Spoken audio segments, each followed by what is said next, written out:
U.S. considering building space-based missile defense to neutralize threats amid World War III fears. The U.S. is considering building space-based missile defense following missile threats from North Korea and Russia's latest test. U.S. lawmakers have introduced a bill to Congress which seeks to designate more funding to the nation's space-based ballistic missile defense (BMD) capability and a bid to neutralize threats. They hope the additional funding will be used to develop a space-based sensor layer to detect incoming intercontinental ballistic missiles, ICBMs, which have recently been tested by North Korea and Russia.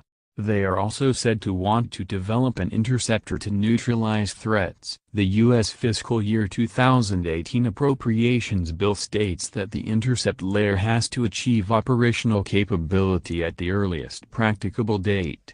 The appropriations measure states that the U.S. Missile Defense Agency would have the job of producing a highly reliable and cost-effective sensor architecture capable of precision tracking of threat missiles, discrimination of warheads and effective kill assessments.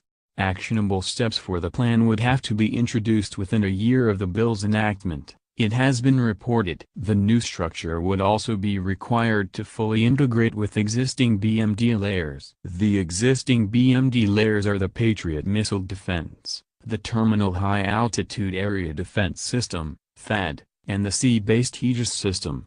The news has come after Donald Trump earlier this year scrapped a NASA plan to change the course of Earth-bound asteroids, potentially averting an extinction-level catastrophe. For more space programs, largely collecting and analyzing climate data, were also axed by President Trump earlier this year. Under a temporary funding measure, the U.S. government is only funded until December 8.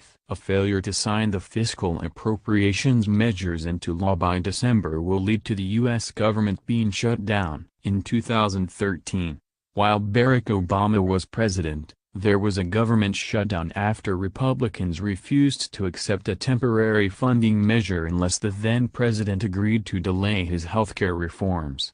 The Republicans refused to comply on the approval needed for raising the amount of money the Treasury can borrow to pay U.S. bills, raising the danger of a catastrophic default. Mr. Obama vowed repeatedly not to pay a ransom in order to get Congress to pass normally routine legislation. Uncertainty over the 16-day crisis and the U.S. debt ceiling hit the economy and confidence in U.S. assets.